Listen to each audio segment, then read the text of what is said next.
ఆంధ్రప్రదేశ్ క్రీడా ప్రాధికార సంస్థ చైర్మన్ రవి నాయుడు మాజీ ముఖ్యమంత్రి వైఎస్ జగన్మోహన్ రెడ్డి వైకాపా తీరుపై తీవ్ర విమర్శలు గుప్పించారు.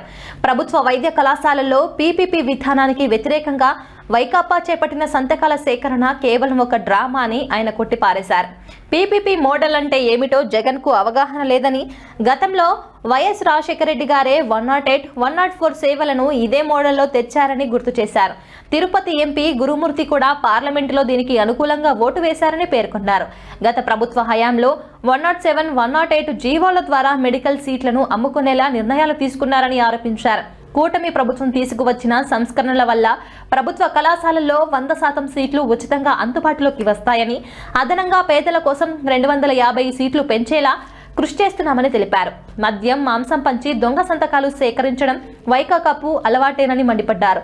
జగన్ మాటలు, నటన చూస్తుంటే సినిమాలకు వెళ్లాల్సిన అవసరం లేదని ఎద్దేవా చేశారు. ఆయన ప్రెస్ మీట్లలో ఏ భాష మాట్లాడుతున్నారో ఎవరికీ అర్థం కావడం లేదని, బొత్స సత్యనారాయణ మాటలైనా కొంత అర్థమవుతాయని విమర్శించారు. గత 10 రోజులుగా అసలు థియేటర్లోకి వెళ్ళి సినిమా చూడాల్సిన పనిలే. వైసీపీ ఆఫీసుల కాడ మొన్న ఆ మాజీ ముఖ్యమంత్రి జగన్మోహన్ రెడ్డి గారి ఆ నటన కౌశల్యాన్ని, ఆయన మాటలను చూసినాక నాకు తెలిసి ఇంకా సినిమాలే అవసరంలే, వీళ్ళనే పెట్టి సినిమా తీసేయచ్చు. అద్భుతంగా నటించారు. ఈడేమో చంద్రగిరిలో చెవిరెడ్డి భాస్కర్ రెడ్డి గారి తనయుడు నారావారిపల్లిలో కూడా పీపీపీకి సంతకం పెట్టేశారు ఆయన చెప్తాడు. ఇక్కడేమో బొమ్మన కరుణాకర్ రెడ్డి గారి తనయుడు ప్రతి సందులో గల్లీలో పెట్టేసినారని ఈయన చెప్తారు.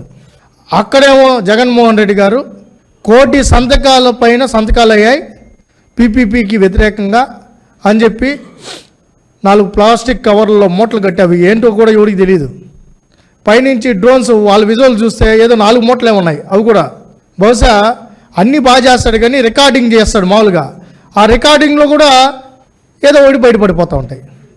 అంతకుముందు గ్రీన్ మ్యాట్లో చేస్తూ ఉన్నారు కాబట్టి కవర్ చేస్తాడు. ఇప్పుడు గ్రీన్ మ్యాట్ కుదరదు కదా, ప్రతిపక్షంలోకి వచ్చిన గ్రీన్ మ్యాట్లు కనపడ్డంలా, దానివల్ల అన్నీ బయటపడిపోతున్నాయి. ఆయన ఇంటి ముందర ఆయన జెండా ఊపడం, ఆయనే కారులో పోవడం, గవర్నర్ గారిని గెలవడం, రాష్ట్రం అంతా వ్యతిరేకిస్తున్నారని చెప్పడం, గవర్నర్ గారు 4 క్వశ్చన్లు వేశారు. దీన్ని మీరు ఎందుకు వ్యతిరేకిస్తున్నారంటే దీంట్లో ప్రైవేట్ ఉందన్నారు. అంటే పీపీపీ అంటే ఏంటంటే మళ్ళీ దానికి కరెక్ట్ సమాధానం చెప్పరు.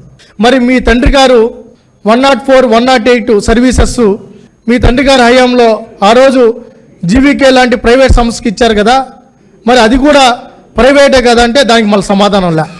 సరే, ఆయన చెప్పింది వాళ్ళ పార్టీ నాయకులు ఫాలో అయినారంటే మళ్ళీ అదిలా. తిరుపతి ఎంపీ గురుమూర్తి గారు ఢిల్లీలో పార్లమెంట్ స్టాండింగ్ కౌన్సిల్ ముందు ఏం చేశారు? పీపీపీకి మద్దతు తెలుపుతూ సంతకం పెట్టేశారు. మరేమో ఆడేమో పీపీపీకి మద్దతు తెలిపా, ఇక్కడ వచ్చి రోడ్డు మీద వచ్చి డ్రామాలు ఆడా. మరి ఏం జరుగుతుంది రాష్ట్రంలో? మీ ఎంపీ ఒకటి, నీతో కలుపుకొని మిగతా 10 మంది ఎమ్మెల్యేలు ఒక మాట, వేరే మాట, నువ్వు ఒక మాట, ఉన్నది 11 మంది, నువ్వు ఒకటి మాట్లాడతావు, నీ 10 మంది ఎమ్మెల్యేలు ఇంకోటి మాట్లాడతారు.